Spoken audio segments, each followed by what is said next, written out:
好，我哋錄新一集嘅電影號外啦，因為嚟緊咧11月22到12月7咧，我哋有一個電影節目開始嘅。咁個節目名就叫《激情的果實》，其實係一個日本新浪潮電影傑作選嘅節目嚟嘅。咁我哋揀咗4部電影㗎，有大島渚嘅《青春茶學物語》、條田正浩嘅《乾花》、新藤健文嘅《裸之島》同埋金村昌平嘅《諸神之深深慾望》。其實4部片入邊咧有3部咧都係 4K 修復嘅。呢4部電影咧我自己都有一個想法喺裡面嘅。咁一個小嘅選輯裏面咧，我覺得4部片都有一個共通嘅，就係其實佢哋拍緊嘅過程啦，甚至乎上映之後啦，其實都各有遭遇，而且大致上都可以咁講，都係一個社會環境啊、條件啊，唔係喺一個好好嘅情況下邊，或者唔係一個好順境嘅情況下邊展開嘅。佢哋大部分都係60年代入邊嘅作品啦，亦都同好多日本所謂我哋講緊嘅由松竹開始嘅一個新浪潮嘅過程裏面咧，佢哋都係一啲中堅嚟嘅，即係呢幾位導演，當然仲有更加多人啦。咁60年代亦都係日本電影新浪潮啦，一個發跡嘅時間嚟嘅。咁啊，有好多同過去嘅電影好唔同嘅戲咧，喺嗰個時期誕生啦。但係呢幾部戲都有一啲歷程，我覺得可以作為我哋此時此刻，如果我哋中意電影啦，我哋亦都好關心香港文化嘅未來啦嚇，或者此時此刻都算叫做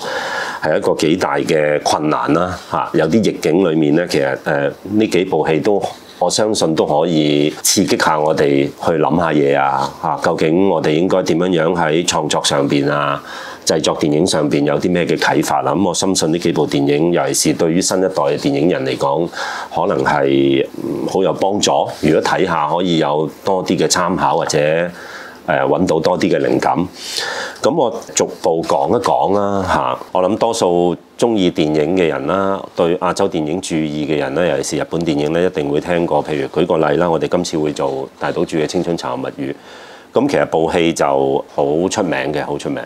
我亦都諗翻我自己睇嘅時候，應該真係幾十年前喺影藝戲院嗰陣時，仲喺新鴻基中心嘅時候，佢放映過嗰陣時係舒淇先生嘅創造社發行嘅。我仲記得大島渚有嚟到現場嘅，即係我都覺得好特別啦。即係自己有機會咁多年之後可以做呢部電影，咁佢嘅重要性我略略講一講啦。即係除咗佢話係即係日本新浪潮由呢部電影作為一部好似被譽為旗手式嘅電影，即係好似由佢開始帶領住日本電影一個新嘅境界之外咧，其實最重要我相信就係佢由《愛與希望之街》開始咧，佢就已經同過去嘅日本電影好唔同嘅。咁《愛與希望之街》係佢1959年嘅第一部電影啦，但係佢同過去嘅日本電影描寫階級啊、描寫貧窮啊、描寫咩叫做富有啊，我哋點樣理解同情心啊，咁佢完全係另外一種態度或者見解嘅。或者最重要就係佢冇咗嗰一陣呢啲角色啦嚇，不幸嘅角色啦，渴求被人哋同情啊、接納啊呢啲嘢咧，冇咗嘅，即係稀釋晒。更加強烈嘅就可能就係啊，我係不幸嘅。我係被個社會或者一個戰後社會嗰種經濟發達嘅部分遺棄咗㗎啦，但唔緊要，我唔需要人同情，我唔需要人哋可憐我，我可以用我嘅方法繼續喺我嘅階級啊階層裡面奮鬥落去嘅，我會用自己嘅方法生存嘅咁。呢一種咁嘅對人物嘅寫法咧，其實由《愛與希望之街》開始咧。即使部戲嗰個票房嘅成績未至於好理想啦，但係嗰個影評界嘅肯定係幾大嘅，受到一定嘅注目嘅。咁然後到60年《青春茶學物語》出現嘅時候咧，就可以咁講，因為佢都結合咗手搖鏡啦，好多街頭嘅拍攝啦，亦都真係將嗰陣時即係60年代嘅一個社會運動熱潮咧嘅一啲現實入邊有嘅場面咧，拍攝咗落去嗰個電影裡面嘅嚇。咁有啲場合雖然混雜咗一啲演員做嘅鏡頭，然後再剪接埋遊行啊示威嘅鏡頭喺裡面。兩者係嗰個配合係好好，你幾乎發現唔到原來係有即係自己拍攝嘅部分喺裏面。咁佢就同嗰個記錄式嘅現場嘅一啲場面混合埋一齊，所以都算係喺60年代，我諗係好直接咁樣將戲劇擺咗落去一個實際發生嘅運動裏面啦，社會事件裏面啦。另外嗰兩個裏面角色嗰兩個年青人嘅遭遇，佢哋到最後嘅，你可以講都係一個毀滅啦。咁都係相當震撼嘅，尤其是佢哋義無反顧咁樣去面對自己嘅慾望啦，嚇，無論性啊定係金錢啊諸如此類。咁對於戰後社會都係一個衝擊嚟嘅，即係。尤其是呢部電影都同太陽族嘅崛起有關啦，即係戰後嘅青少年問題啊，由石原慎太郎嘅小說《太陽的季節》捲起嘅一個你可以講係青年文化嘅浪潮咧，產生咗一個好大嘅對話，即係甚至乎大島渚係對呢樣嘢有你可以講有一定嘅批判啊、批評喺裡面嘅。咁另外咧就到乾花啦，乾花係一位被譽為才子嘅導演啦，叫條田正浩，1964年拍攝嘅。咁我覺得得意嘅地方係咧，佢都係同石原慎太郎嘅原著小說改編嘅。咁但係條田正浩點解話佢係才子咧？因為佢除咗曾經早年拍過片廠裏面嘅戲，亦都係好認真咁拍過一部有少少嬉笑性質嘅電影，而係關於一個年青人，你可以講係一種反社會嘅行為，因為佢喺入邊都幾激進嘅嚇，想企圖整炸彈啊諸如此類。如果我冇記錯嘅話，咁嗰部電影叫《乾固的湖》啊，咁係寺山修司編劇嘅。但係同時間佢又會識好多古典嘅嘢啊，佢對於傳統嘅戲劇啊、日本傳統嘅文化咧，佢個認識又好深嘅。咁所以好多人都認為佢即係條田正浩係一個好出色嘅才子啦。而《乾花》呢部電影咧，喺64年出嚟嘅時候咧，我自己覺得佢而家今日再睇咧，我依然係覺得好震撼，就係佢除咗係一部好似幫會嘅類型片，即係日本嘅幫會嘅戲啦，亦都喺個影史上邊咧，你會認為。因為佢牽涉到一個墮落咗嘅男人啦嚇，佢係一個幫會入邊嘅殺手，偶然嘅機會識咗一個好神秘而吸引人嘅女子啦嚇，大家都喺裡面識一啲地下賭場，一個咁嘅古仔咧，其實佢係好容易，你就會 feel 到其實佢成個架構啊，都係一部即係黑色電影嘅框架裡面嘅。但係佢最特殊嘅地方就係首先。因為日本電影都有拍好多相類似嘅題材，亦都我哋都會覺得，即係影史上邊亦都有唔少評論家覺得日本電影都有一大批可能受呢個美國嘅黑色電影影響嘅類型片嘅。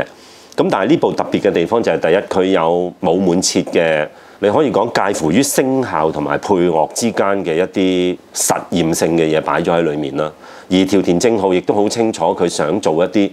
同以前拍攝嘅電影完全唔同嘅嘢，佢亦都係喺呢部電影裏面咧嘗試到一種頗為獨立製作嘅方法去控制部電影個創作。咁呢一種自由咧，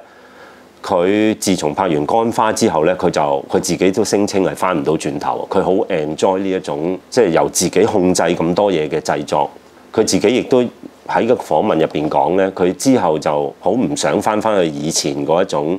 受到嗰個片廠嘅生產控制嘅製作方式嘅。咁佢嘅改變可以都幾大嘅。乾花呢個經驗，個古仔簡單啲講都係一個殺手同一個神秘女子嘅偶遇開始啦。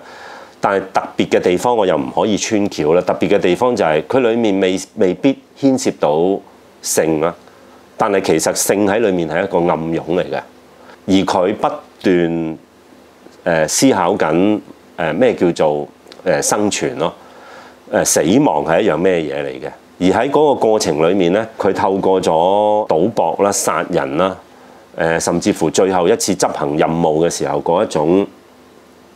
亦都可以咁講，真係背離道德嘅一種想法咧，令到呢部電影個思想好前衛，好唔主流啊！甚至乎佢挑戰咗一啲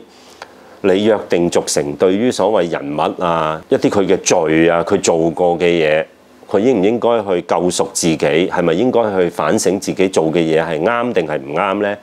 咁其實《乾花》呢部戲係